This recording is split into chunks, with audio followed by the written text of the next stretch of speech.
Hey there, everyone. If you've been to Power Monkey Camp or you've been in the health and wellness space, then you no doubt have heard of Mike Malloy and his company M2 Performance Nutrition. Mike has been helping elite athletes, everyday people, and everyone in between dial in their nutrition so they can perform both in and outside of the gym. Now he's helping coaches and people just like you who are interested in the science behind sustainable nutrition by launching the ultimate resource for reliable, scientifically backed information to help you grow your knowledge base. If you're a fan of Mike's educational posts on social media, then you'll love his newest endeavor, The Inside Scoop. Every month, Mike breaks down the latest in nutritional trends, research, and studies and packages it into clear and concise videos, articles, and highlights delivered straight to your inbox. Say goodbye to misinformation and bro science overload and hello to insightful and applicable steps to better health and wellness. Stop worrying about the newest and sometimes scary health fads circling the internet. By using the Inside Scoop, you'll be able to distinguish credible protocols to use for yourself or your nutrition clients from all of the other noise out there. Join the Inside Scoop community today and unlock a world of trustworthy, relevant insights, plus access to exclusive athlete interviews and downloadable guides to help you on your nutrition coaching journey. Head to www.m2performancenutrition.com, that's M2 performancenutrition.com, and click on the Inside Scoop. Use promotional code PMC, all in caps, for a 30-day free trial. Welcome to the Power Monkey Podcast, where we chat with the best in the world about what they do. I'm your host, Dave Durante, with my co-host, Mike Service, and on today's episode, we have Miguel Rosario, a.k.a. B-Boy Gravity. He is a 33-year-old father of five who has dedicated his life to the art of breakdancing. Born and raised in Brooklyn, New York, he was introduced to the world of dance at a young age and fell in love with the energy and expression that it offered. Over the course of 17 years, he has honed his skills and become one of the most formidable competitors in the world, traveling the globe to compete at the highest level. We are less than 1 year out from breakdancing being introduced for the first time at the Olympic Games, and Gravity will be part of the inaugural group that will be representing the U.S. in Paris next summer. We discuss some of his journey up to this point, what the worldwide scene looks like and how the U.S. team stacks up, as well as some of the nuance in the new scoring system. It's a fascinating world with some obvious ties to gymnastics and fitness. It was great to speak and get to know Gravity a little bit more as he's leading into this Olympic run. And we're really excited to be able to introduce him and some others in this space as we get ready for Paris next summer. Enjoy.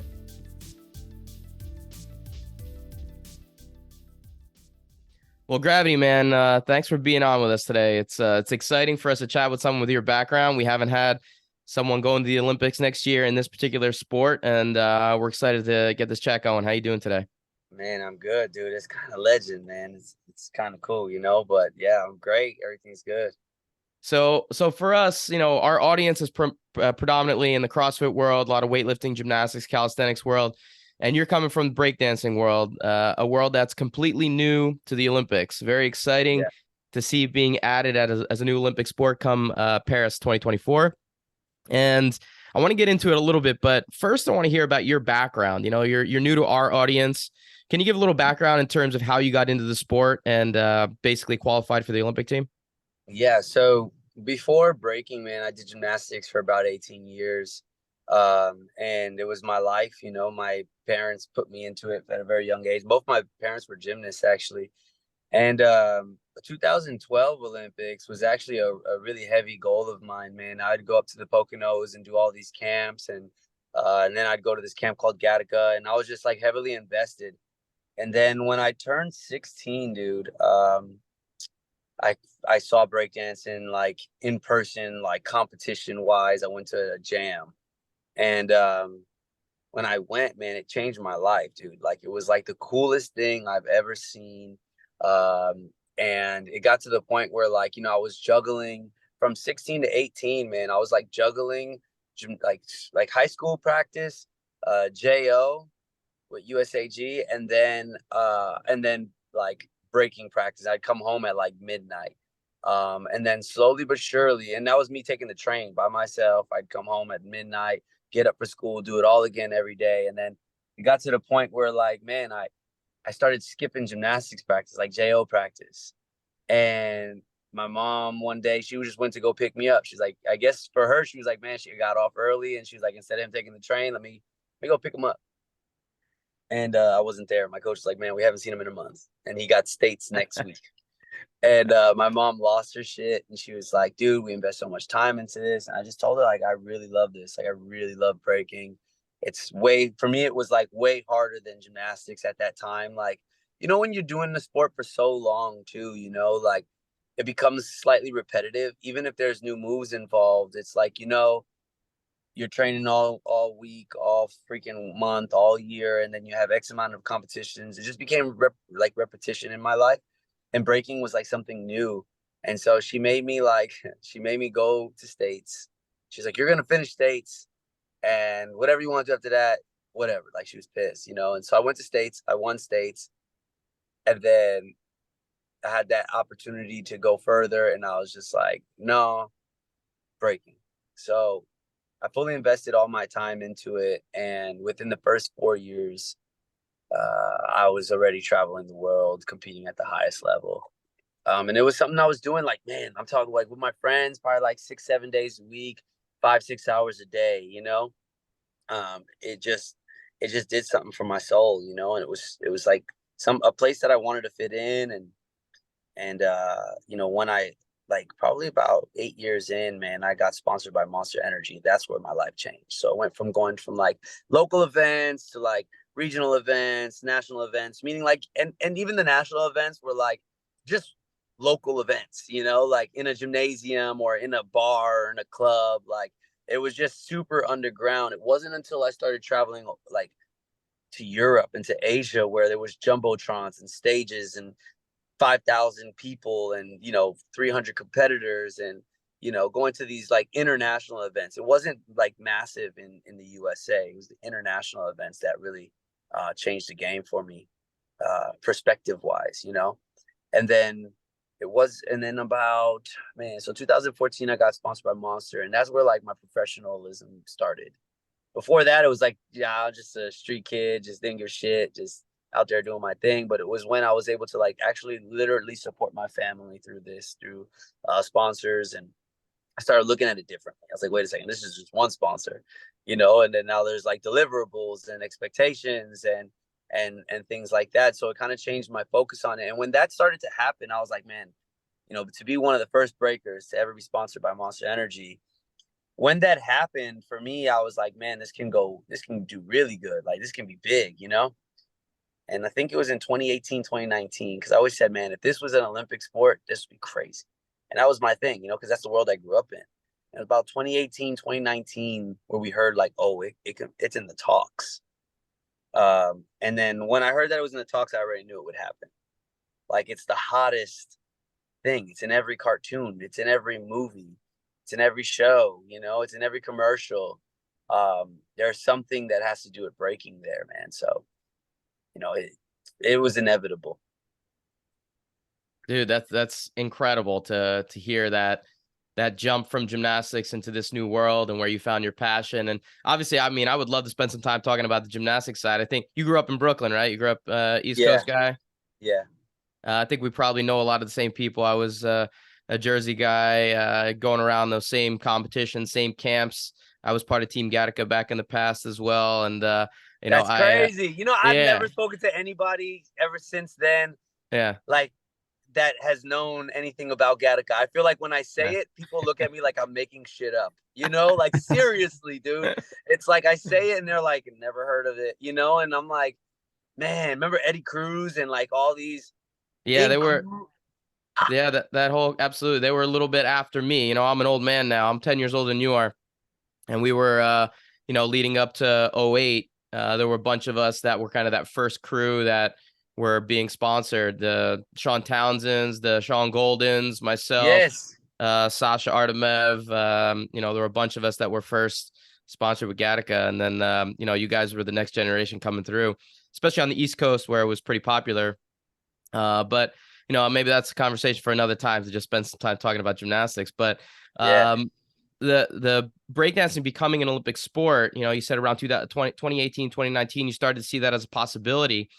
Um, that's a pretty big leap. We've been trying to get, CrossFit into the Olympics and some other sports that we've been a part of. And for that to actually happen is incredibly impressive, and the steps that needs to take are pretty significant.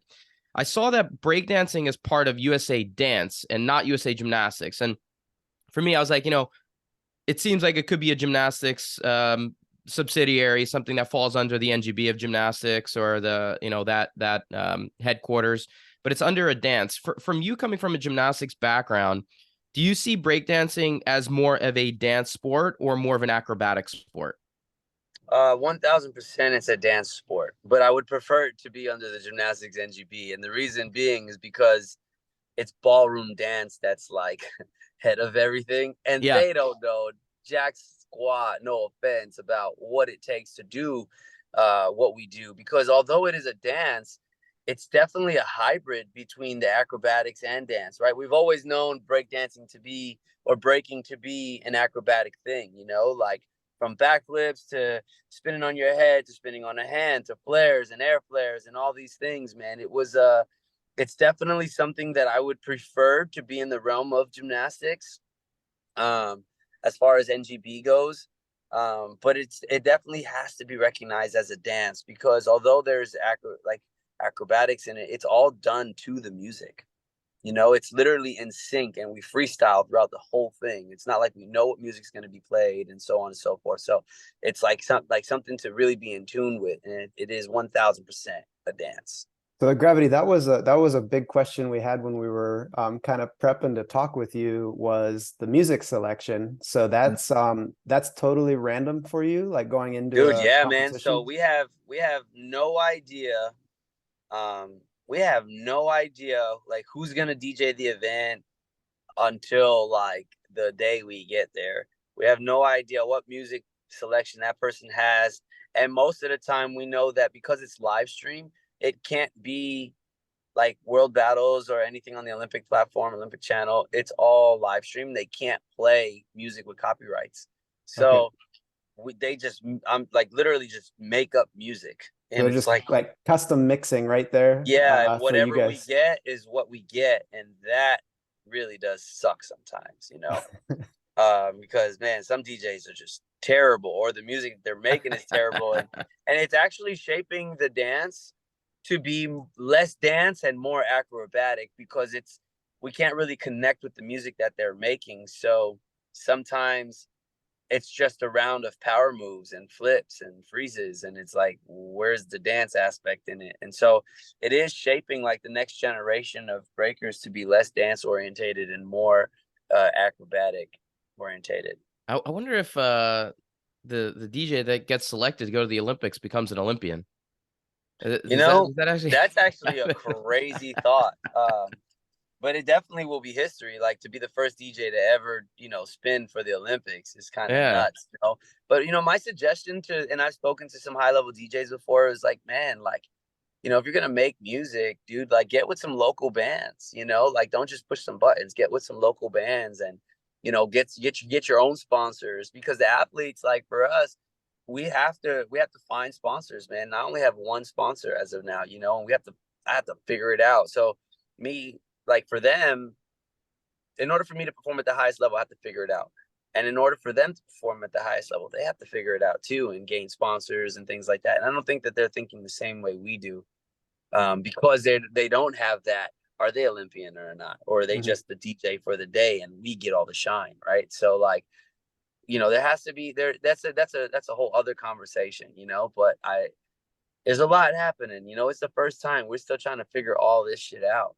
Yeah, absolutely. It is a new frontier for sure. And I guarantee you're going to go to the Olympics and there's going to be a lot of, figuring it out on the fly. You know what I mean? Like it's going to Yeah. be a little bit of a shit show in some cases, but you guys will figure it out. The sponsor stuff, I have so many questions. There's no way that I'm gonna be able to fill these all in an hour. So just kind of be Okay. prepared that we'll try to get through as many as we can here because this is super fascinating. But Mike Yeah. talked about the music a little bit. I'm also interested about the routine itself.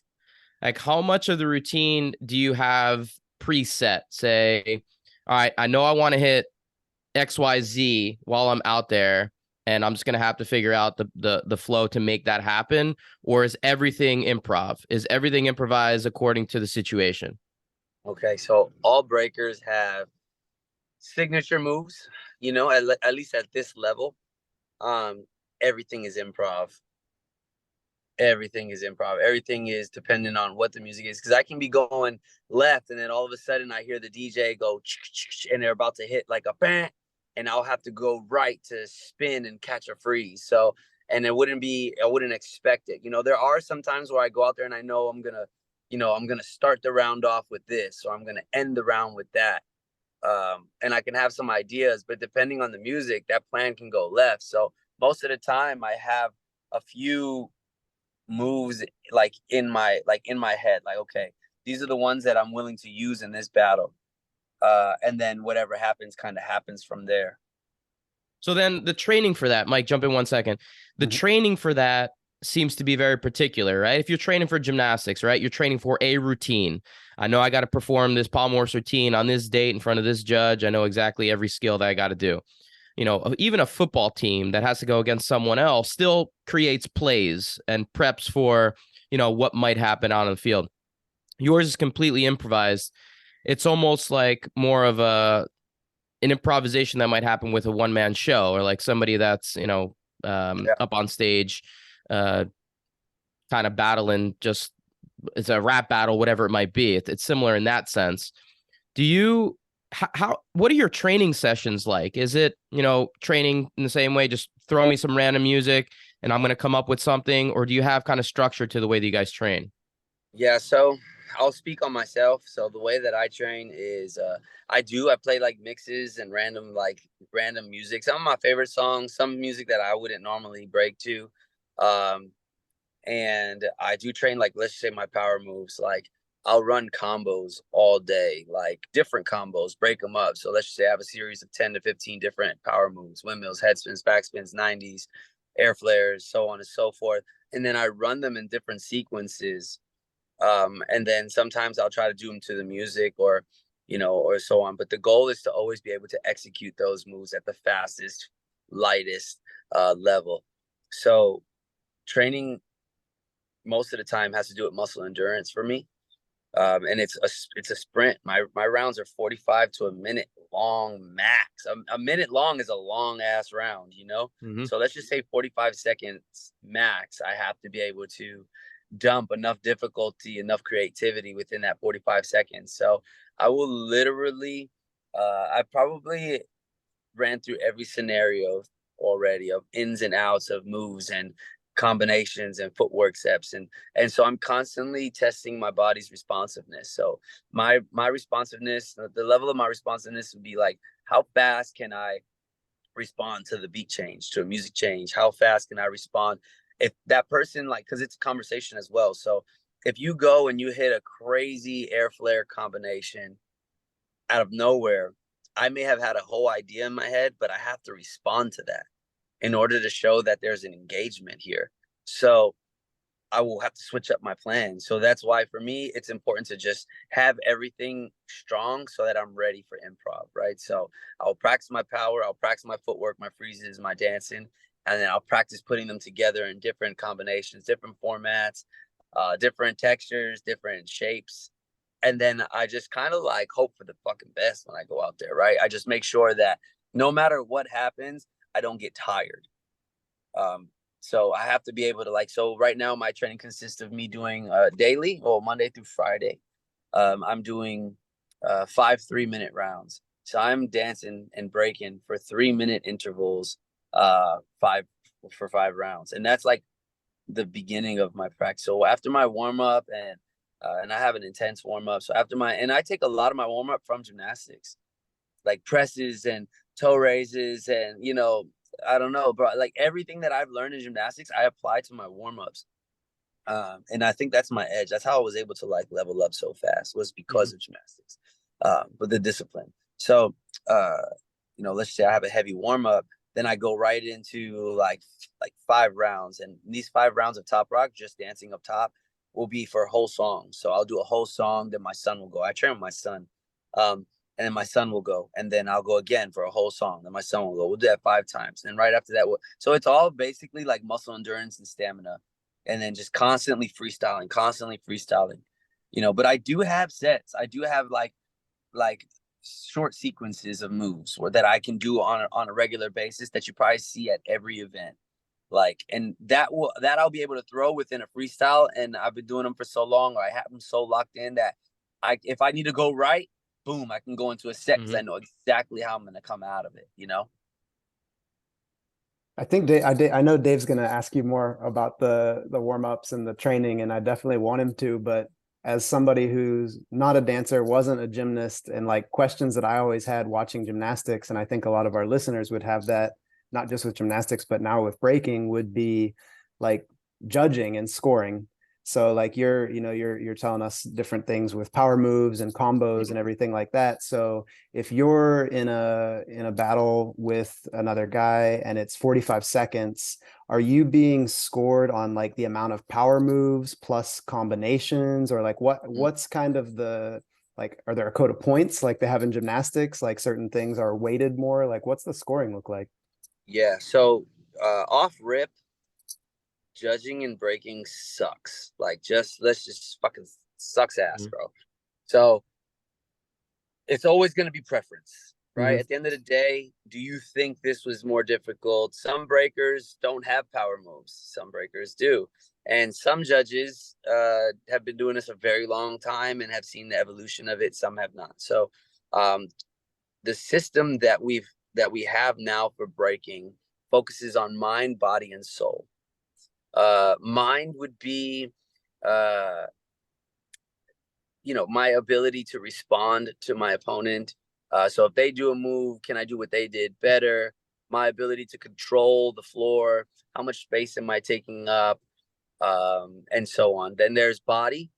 This is my ability to go fast, to go slow. How hard do I execute my moves? Like how well? So when you hit a freeze, how hard is that stop? Is it to the music?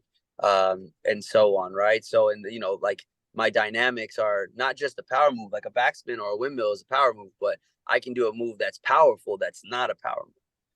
Like I have like, all right, so for example, I do a full twisting back handspring to like a freeze. And when I do that move, it's not a power move that would ever be considered in breaking. Like it's not done before, So they would then take the fact that it's a flip, twisting, and landing in some type of freeze that is a super dynamic, right? So and creative, right? So, and then the soul aspect would be like performability. How do I perform it? How do I capture the crowd? How do I dance to the music? How do I present what I'm doing? And so there are like these points and faders and so on. I don't know, like I've never done the judging system or took the test for it. But for the most part, it's to ensure that what we're doing is not only acrobatic. It has to be something that is dance related and artistic and cultured. And so that's what our system is for. But unfortunately, if like, so for example, if you watch me versus another dude that, let's say like in South America or Japan, these dudes fly like nobody's business. I don't know what they feed them or how they got that good, but they fly like ridiculously, but they don't dance. And so I may not have done so much dynamic difficulty. I can focus on different aspects of the judging system and execute better. So let's just say that person will beat me in the body aspect. Like they're dynamic, they can fly, they're hitting crazy moves to the music, but then the way I perform and my creativity and my, way to control the battle in the music and take over the floor and execute is better. So I may have come up on different. So you may be like, man, that guy did the craziest shit ever. How did he lose? So it's to ensure that it's still a battle and that it's breaking. There's other aspects. You have to be an all around breaker. Like if you, so like if you're a gymnast, and you, for example, if your specialty is P bars, if your specialty is parallel bars, that's where your skill is going to be cool. But for me, my specialty in breaking is usually flips. But to be on an Olympic level, you have to be special everywhere in order to really like excel. And that's the guys that are usually on top, or the guys that can mix it all together. Mike, you want to? Yeah, I wanted to give you a second to reach in, but no, I guess I've got one more follow up on that one then. So it's got the mind, body, and soul. So it's got like 3 scoring components. They all sound pretty subjective. So like very judge based on what they value. Is that like from my end, like I'm a weightlifter. You either lift the weight or you don't. Like very, very seldom is there a moment where like a judge can kind of take control and take something away from you, I guess. So Yeah. is there a place where you see that they could make it a little bit more objective? Man, there's a few areas that I see that you can make it a little objective, but the truth is right now, man, it's like depending on who's judging that day can really determine the total outcome, of everything. So let's just say for me, I believe I'm one of the best at what I do. But a lot of the issue right now, especially because it's new, is a lot of the dudes that I grew up beating to get to where I am are now judging. Hmm. And that automatically sucks, right? Because it's so subjective. And for those of you who don't know breaking, like my generation coming up was all about, it was so cutthroat. It was like nobody realized that we can all eat off the same meal. Everybody was like, mine, mine, mine, mine, mine, mine, mine. And so now here we are today. I think there's a little bit of envy up there, and not just towards me. I think my peers in this are kind of going through the same exact thing. Um, and so the areas that I believe that breaking can be more objective is probably in the execution realm. How do you execute your moves, your form realm? So like same thing like in gymnastics where it says like where like if you bend your legs or on a release, if you like you kind of break form. The breaking has very similar areas where there's form, like when you're doing footwork, being flat handed or just dragging your butt or slapping your feet. Like there's certain executional areas that are very objective. It's very obvious. Like that person did not hit their freeze, or when they did their spins, they kind of came out of it with a slop, and their foot slapped the floor on their flare. Like these things are very objective. It's very obvious, but the subjective area comes to where like who is more artistic. Mhm. How do you even do that, Mhm. like, or who's performing it better? What if that person's just a shy person? Does that mean that they're not performing their moves as good as somebody who's super extroverted like myself? So I think there's areas to grow, but I think this is the furthest we've ever come in organization, and so I'll take it. Mm. There's more questions around this judging thing. I mean, we have so many questions around. Obviously, gymnastics judging has its own subjectivity to it, and we don't want to get this particular judge because of XYZ, even though they have to adhere to the code of points. Do you look out for the judges? I mean, some of them you say your peers now, but okay, this judge was an athlete, was a breaker who did moves this particular way and enjoys this type of movement. So I'm going to pair my routine and my set around what that judge likes. Do you factor that in at all according to like who might be judging that particular day? I know that at one point I did. At one, especially like on like more local events, like where it's more like 1, 2, 3, and you point left or right. In that setting, yeah, I will emphasize in certain areas a little bit more to make sure that that person understands that. Like, I want them to be able to digest what I'm able to do. And so yes, but now at this level, like the Olympic platform with the judging system and everything, it started to change the way I was breaking when I did do that. And I didn't like it because I Mhm. felt forced. It didn't feel authentic. And I found better results when I went out there and I just did my thing. At the end of the day, I love breaking. And my dream, man, is to go to the Olympics. This is my dream. My dream is to win the Olympics. And the reason why I want to even win like everybody wants to win, but I feel like the reason why I want to win, it might be a bit different. I want to be immortal, like in this, like, like a Michael Jackson or a Michael Jordan, like these guys will live forever, in what they've accomplished. And breaking going to the Olympics is massive. And then being from New York City and being a representative is massive. To win is insane. But at the same time, I want to enjoy the process. I want to enjoy the fact that I'm even there or even going. And I want to make sure that when I do it, I go with what I do. And so I don't care who's judging anymore. You know, at the end of the day, I train to be undeniable. And that is all I can do, is just train to be undeniable. So I like, you know, I don't fucking play when I train, man. It's a legit my life. So, you know, for me, I know that because I'm taking training so serious, I'm going out there with my best. But I understand that it's subjective. So my job is to just be undeniable. And at the end of the day, I don't think the Olympics will make or break me, you know?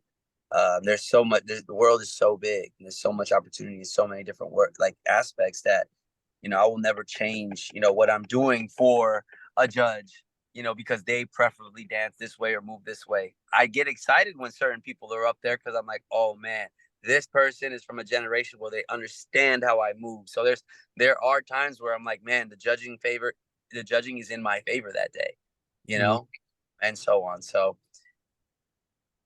Dude, I'm excited for you. Shit, I can't wait for Paris roll around. In fact, I'm hoping to be out there, and if I am, I'm absolutely coming by and gonna try to check out one of your events. But speaking of being from New York City, speaking of being from Brooklyn, kind of the birthplace of breaking, and you know, do you feel like there's added pressure on you being the American representative from the birthplace of breakdancing to go out there and say, all right, I got to represent not only for my country, but also for my state, for my city, for yeah, where I'm from, to kind of show that we still got what's going on when it comes to breaking.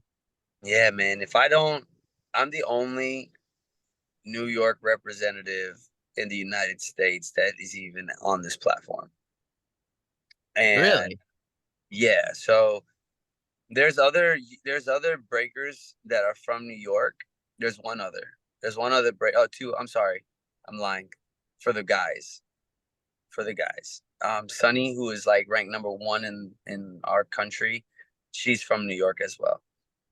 But you know, for the guys, especially from myself, like, dude, like if I don't go to the Olympics, there is no New York representation. That is not okay.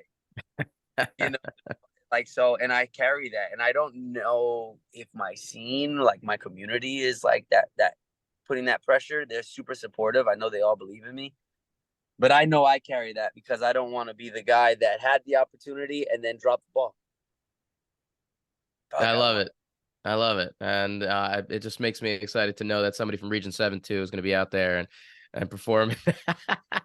Yeah, Dave, yeah, man. Dave, I have to just like I think everybody that's listening is probably like hearing this in your voice gravity, but there's a youthful excitement that you kind of project, but then there's like an aged wisdom that's really, Mm, really cool to hear. So when you're talking about yeah, the potential to be an Olympic champion and essentially be immortal in your sport, like I think that is a goal that even like a young aspiring Olympian would have, and like Mhm. that's something that'll drive you. But then to hear you kind of counter that with the Olympics aren't going to define me, and that there's more to it. That's something that you learn with age and experience. So I'm just curious, do you notice your perspective now as a breaker and being a father, and let's say being in an older generation but now competing in a new generation of the sport, is that something that you, I don't know, do you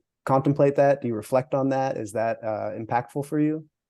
Yeah, man. You know, I remember when I first started, all I wanted to do was be the best, and I remember being let down, like letting myself down so many times, feeling let down, like losing events, losing and losing and losing before I won. And then when I got onto a winning streak, and I started to win, and I started to build a name for myself, and I started to grow, um, I realized that, you know, I was always able to travel and take away from it, you know. And the more I did that, the more I realized that the competition was amazing. Coming up and building my name was amazing.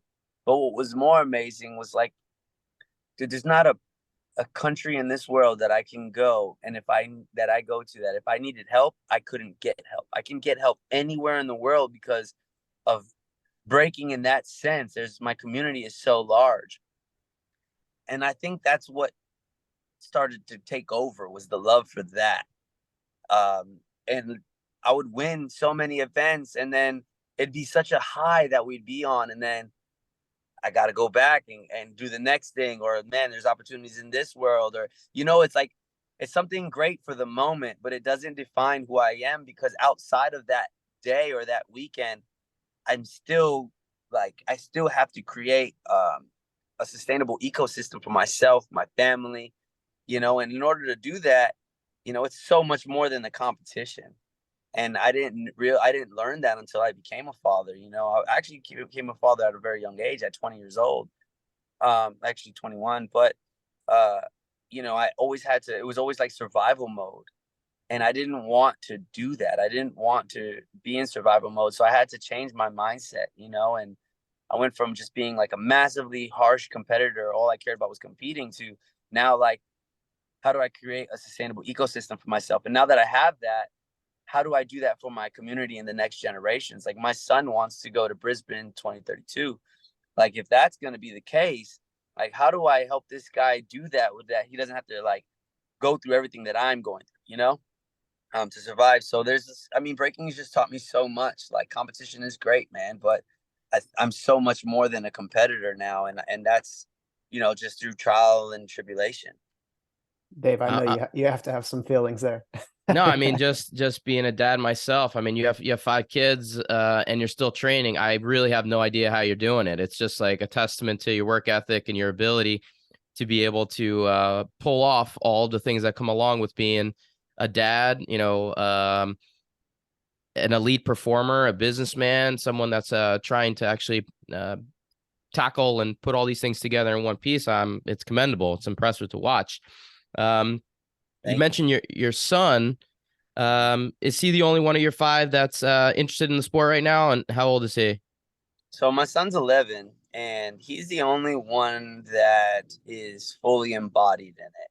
All my kids can break. They all compete on a low, like a local level, and they all love it. Like, my daughters love it. They're really good. I have one, obviously that's a baby. She's obviously, she can't walk yet, but I have She's one breaking that, already. yeah. But you know what? She was at practice the other day, and she was like bouncing around, just listening. So little, you know. But then I have Renee, who is my 5-year-old, and she won't do it in front of anybody. But she's like my kid that she's like my CrossFit kid, dude. She like can lift little 5-pounders, and she does lunges, and all my kids are extremely active. And then I have Ray, who's my 7-year-old. She is probably going to do it full time eventually, because she's so good and she loves it. She practices every day. But she practices on her own. You know, she just does her thing. And Mm-hmm. then my son, who's fully embedded in it. And then my oldest, who's 12, she can do it, but I don't know, she's trying to figure herself out, man.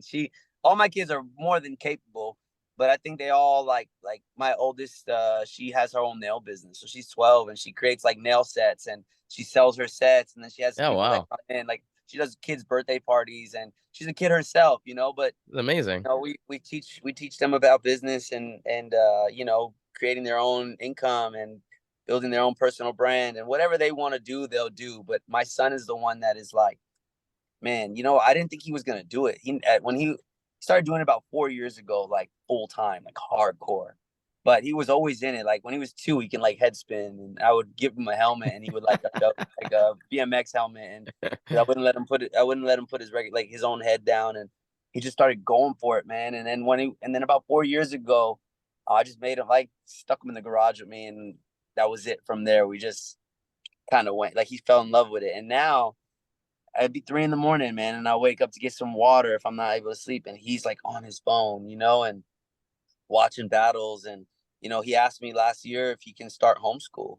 He was like, "Dude, Dad, I'm really tired." Like he was doing like 3 hours a day, and he was like, "I'm just really tired, and you know, I would like to do homeschool so that I could just focus on this and travel with you." And then I was like nervous because like, dude, it's your education in my hands. That's scary. And can I even tackle this? And, you know, he got bullied at school, and he's just like, my kid's not confrontational, dude. He's like, you wouldn't think that when you see him battle, but, you know, as like off, like, you know, in civilian world, man, he's like just a really good kid that just likes to play with other good kids. And, you know, public school can be rough, dude, you know, any school can be rough. So, when he decided to, when he decided to homeschool, I just took on the challenge, and best decision ever, dude. Like leveled me up in so many ways, and just reminded me, and also too, like for him, we're working, like he says he wants to be a surgeon.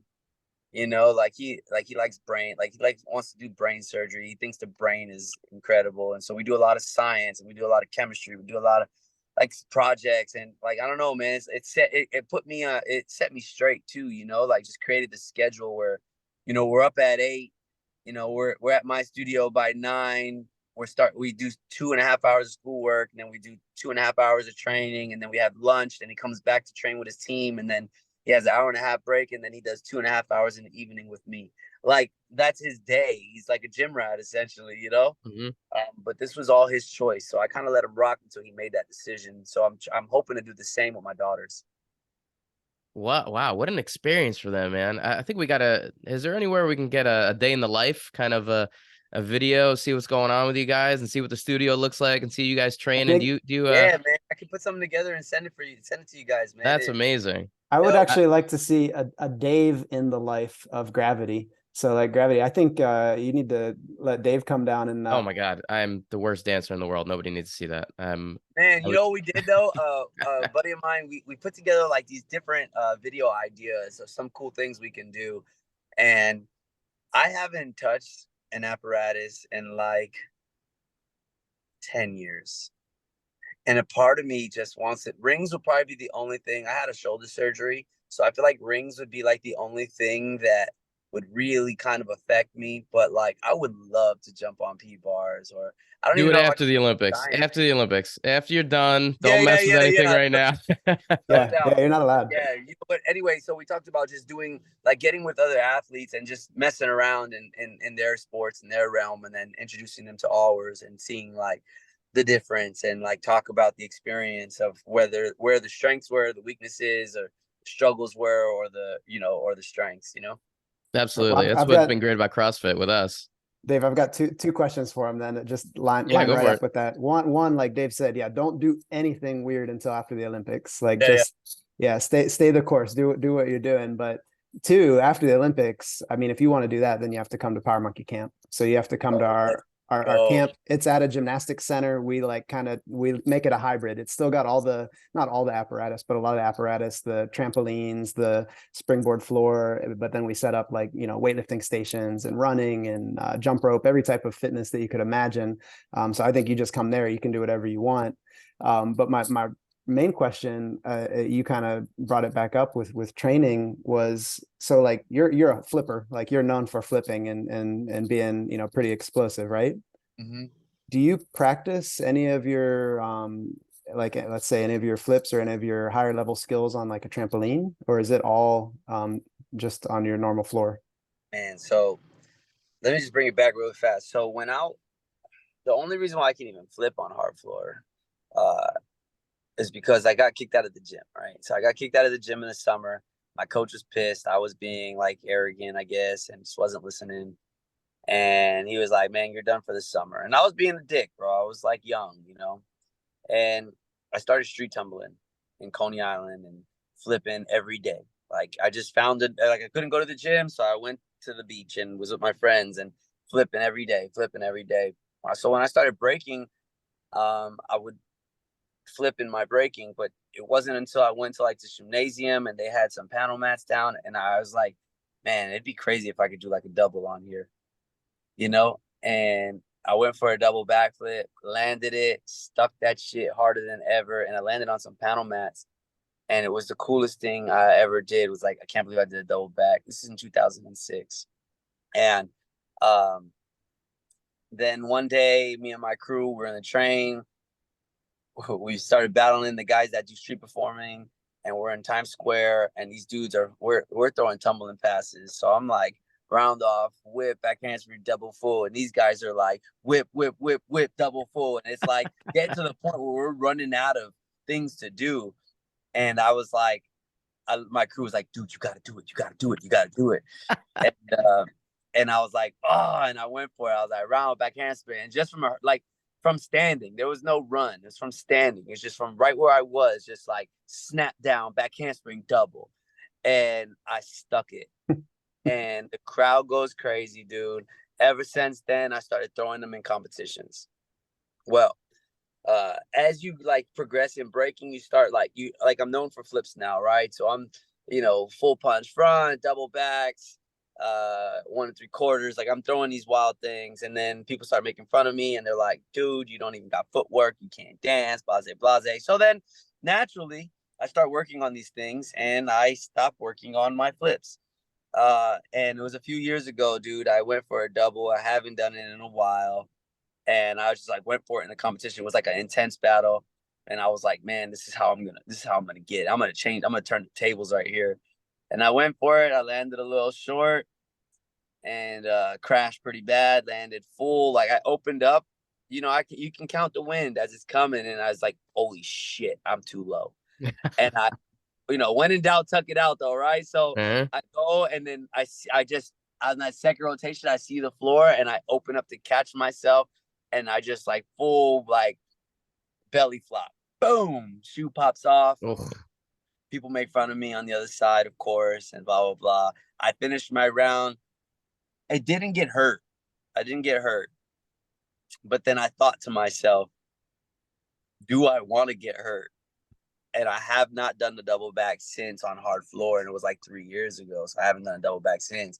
But every time I go to like, we have a spot out here called KTR, or if I go to like a trampoline park, or dude, I can bang doubles, I can bang triples, I can bang full and back out, like I can do them all day. But it's like, can you do it on hard floor still? I don't know, dude. I haven't. Like, when I was younger, I was just down to do these things. Now I'm like, is it worth it? And that's where I have to practice that, man. I have to kind of get back onto doing flips on hard floor. And so right now I've been working on like building my leg strength, because I don't flip as much. Like, so in my earlier years, I was still doing gymnastics, and I feel like I was still street tumbling. So my leg strength was really high.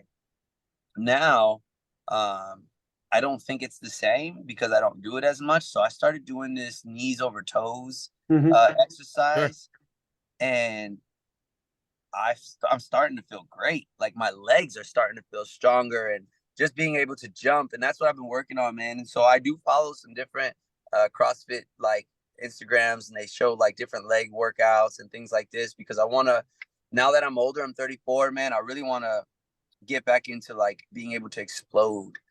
Like just from standing, how high can I jump? And that's going to make all the difference for when that impact comes for that, like that hurdle round up back. Weightlifters, that's their whole thing. They have the highest verts in all of sports. They love talking about how explosive they are. So you got to spend some time with Mike, and he'll get you everything you need over there. Yeah, and the video is since deleted, but yeah, as a weightlifter who was very proud of my jumping abilities, when I turned 30, a lot of the gymnasts taught me how to do my first back tuck. And then I got overly confident with my ability to tuck on hard floors. And I definitely wasn't trying to do anything. I was just trying to jump really high. And when I jumped really high, I forgot that I actually needed to tuck. So I just jumped really high and then landed on my head.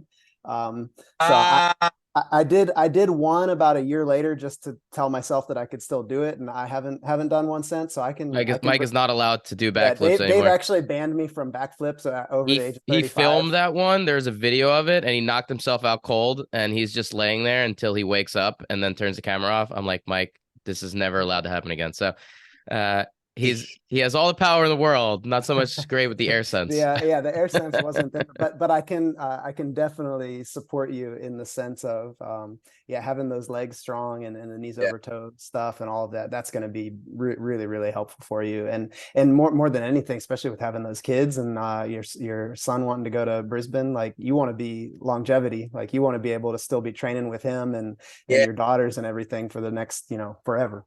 Yeah, exactly. I want to be here for a long time, not just a good time, so I'm not done with that last part of the conversation yet, because this is something that I'm always curious about when I watch. And a bunch of my buddies and my business partner used to run the Knicks City Tumblers, and they used to do the halftime shows for Knicks. And I know what it's like to try and tumble on hard ground, and how different it is than tumbling on rod floor or spring floor, trampoline. And to me, it's always like cringing to think about what my knees and my joints have to take to be able to tumble on concrete. You know, you're in Times Square and you're doing double back after never having done it before. That, like, it blows my mind that it's possible. Do you notice a difference in terms of how you react off the floor when you're on something that doesn't give you any rebound, when it doesn't have a spring behind it, versus if you're on, you know, a trampoline or something? What do you mean react? So I look at it like a blocking technique where you're rigid, where you're trying to stay nice and tight coming off the floor, rather than Oh, like a pushing technique. So like you kind of absorb and then push quickly to try to get some power. Do you think about trying to stay rigid when you're on like a concrete doing a double back, or do you try to do more of a quick push? yeah. So it's a quick push, man. Do you guys remember the Flores? Do you remember the Flores brothers? Alex Flores, Jason Flores. Were they They were from New York too. Their dad was Bob Flores, but no. okay. Well, they Alex Flores was the older brother. He was like that stiff, like straight body board tumbler, killed it. He's a good twister. Jason had this weird, you know, like his snap down was crazy, and he would like bend his arms and his fingers would be faced in, and he'd push, and like he would set real hard. He'd use his fingertips, everything. And when I started street tumbling, I went in there with like the same mentality of like, you know, like that rigid, tight form, and I was not getting any height. And what I realized was that at a young age was like, so on a spring floor, you got to be stiff, but on a hard floor or on a stiff floor, you have to be the spring. And so I totally had to switch it up to Okay. like arched, hard snap, quick pop, fast yank. You know, like it was like a very and when I learned that, I started applying it in gymnastics on spring floor as well. And it was intense. But I was able to, instead of having a full runway where you have like, you know, the diagonal on a 40x40, I'm able to do this within a 12x12 space. And that at you know, in a diagonal on a 12x12 space, that's like 15 feet max, you know, and like if that, you know, and so because of that, being able to snap and keep everything in a short, compact pass, I was able to pop, man, and it was good. But the landing, no matter what, is always intense, dude. Like the ankles, my ankles are gonna suck. I'm probably gonna suck when I'm an old man, but you know, like it was worth it for the stories, though, for sure. I mean, I can't imagine what that must have been like in Times Square doing double back for the first time in front of that crowd against another team. Like, that's insane to think about, especially like not having ever been spotted on a double back on hard floor and just going after it. It, to me, it's just bonkers, like crazy to think about. Like, I'd never be able to do something like that. I mean, kudos to you, man, for being able to pull off something like that. It's amazing. Uh, Age, you know, it seemed like 10 years ago, you won your first world championship. You know, you're early 20s, and now you're early mid 30s. And I have no idea what the ages are like for breakdancers. Are you kind Yeah, of towards the tail end of your career? Do you feel like you're lucky that the Olympics are right around the corner, that you're able to still kind of be in your prime?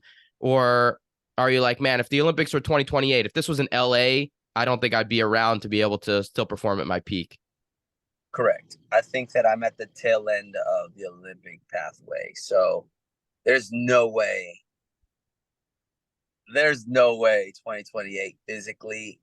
Oh, I don't know, man. Like, I would think now, like, with the way my body would feel, like the way my body feels now, I don't think 2028 would be possible. I don't think I won't. I don't even want to do 2028. I'm not interested in that at all. I think physically it takes a lot, mentally, emotionally it takes a lot, and you know, I'll be breaking 18 years, you know, in 2024. For me, like, and I'm doing it every single day for 18 years. You know, like I'm just ready for the next thing.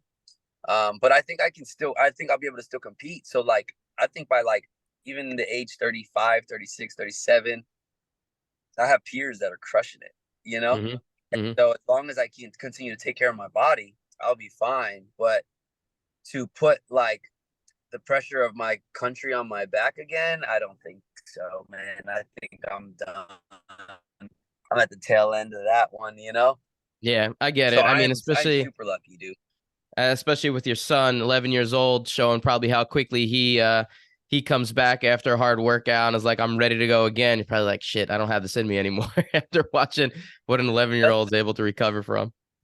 Dude, these kids like that, and I compete against like young dudes, dude, like 17, Yeah. 18, and they're incredible. They're impossible sometimes with some of the things they do. Like they are still breaking the barriers of what the mind can really perceive. Um, and the only thing that I truly have over them is I've innovated some moves, so I've brought some moves into the game, and then I can really put it together a lot different than them just because I had the experience. I've battled and competed against almost every single one of the best in the world. I've won against almost every single one of the best in the world. I've been in way more situations, so I have a really high like experience level, but physically it's impossible for me to do with these kids. There's no way. Even if I stopped doing everything else and just dedicated myself to training, I'm not built like that. Like the way they're moving, their bodies are built like that now. Like it's just different. It's like I don't know, man. Like there was one point where, you know, I don't know. Like shit, give me a move, man. Like a cross was like, oh my god, this dude is doing a cross. Now these kids are like comboing crosses in all different ways, and it's like, ah, that's not happening. You know, like it's just what they're doing. It's a different time, man. So I do find myself at the tail end, but I also find myself as a fan. Like now I'm like becoming a fan instead of me being like, oh yeah, I want to beat that kid. Now I'm like, wow, that kid's like one of my favorite to watch. You know, Yeah. so I I just feel like it's just really become that. You know. Yeah, man, I totally understand it. Speaking of where you are competing against the best in the world, right now from checking out the worldwide rankings, it looks like you're seventh in the world. There's another American ahead of you. Um, Mm-hmm. we got about a year before Paris is going to happen. How likely do you think it is for you to end up on the podium? I know you want to vie for a gold, but where you are right now in terms of how the world is shaking out, how you feeling about your podium chances? Man, so right now I'm in a pretty sucky situation. So it was two of us, it was two Americans. It was myself and Jeffro. And with that being done, that would have left us as the only two because they're taking two males, two females. That would have put us in as the only two representatives. Um, then politics push come to shove. There's another American that came in just recently, just after like the last couple of months.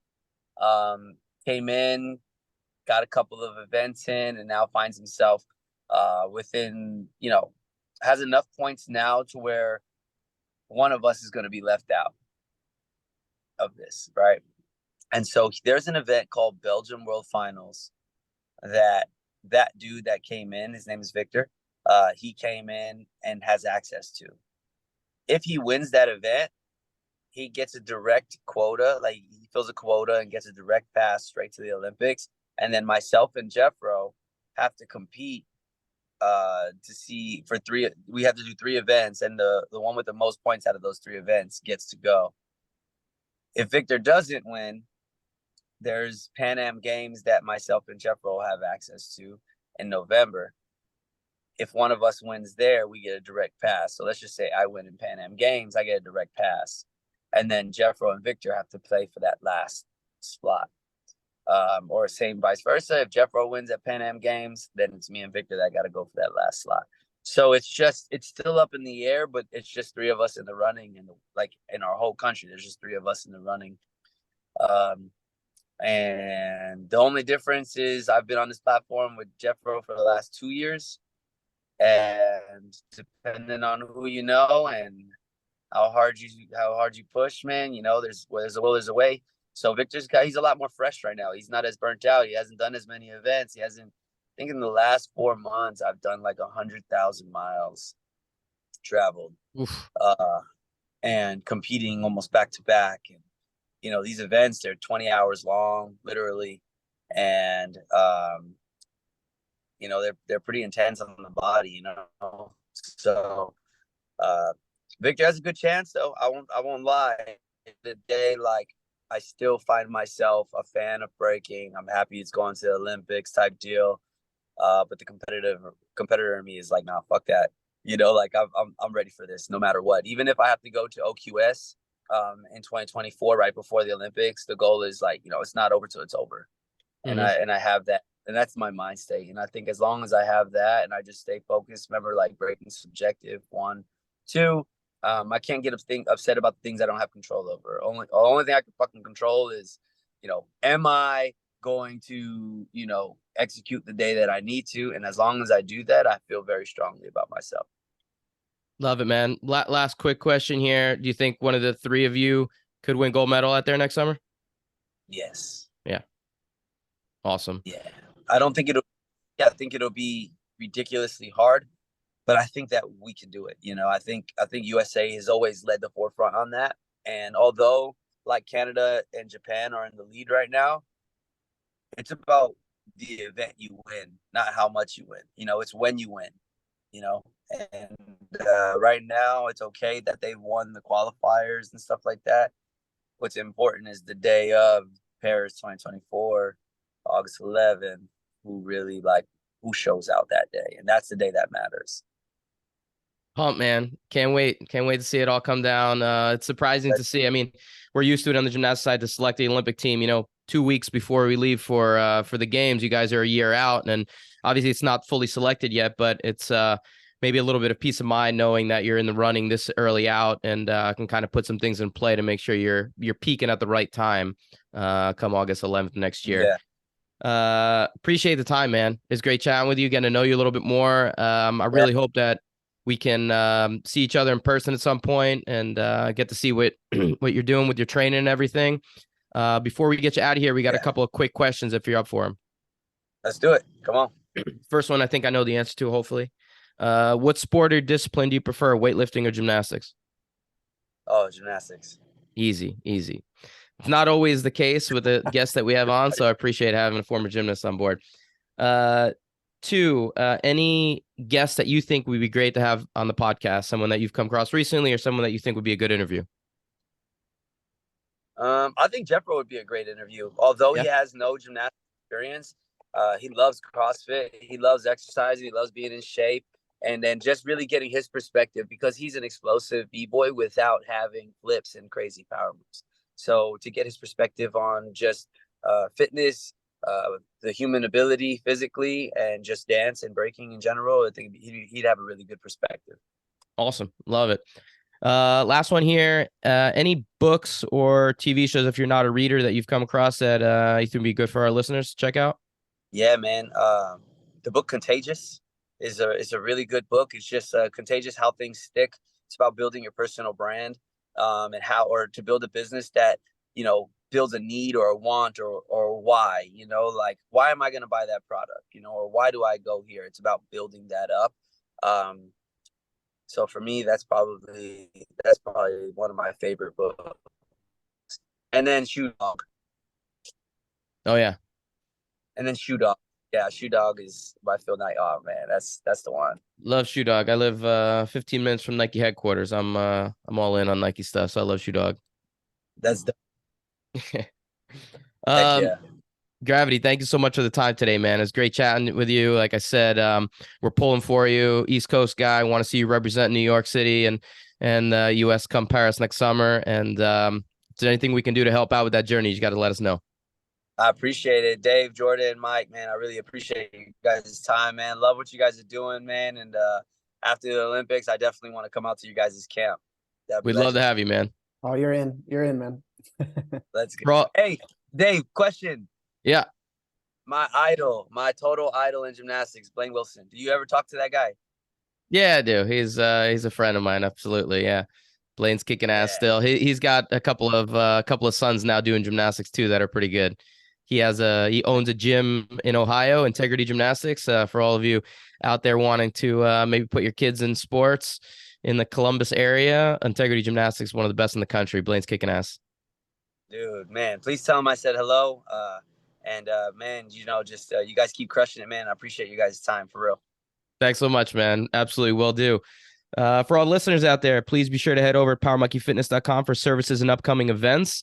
Check out our Instagram pages for regular teaching and technical content at Power Monkey Fitness, at Dave Durante, and at Mike Service. And Gravity, what are your handles? Where can people follow you at? Yeah, man, you guys can check out everything that I got going on at catchrek.com, CATCHWREK.com. And then I'm on Instagram as gravity_official. And if you type in B-Boy Gravity on YouTube, you'll be able to see everything that I do, man. And I appreciate you guys so much. Thanks so much, man. Appreciate it. On behalf of Power Monkey Fitness, we're your hosts. I'm Dave Durante with my co-host Mike Service. And until next time, thank you all for listening.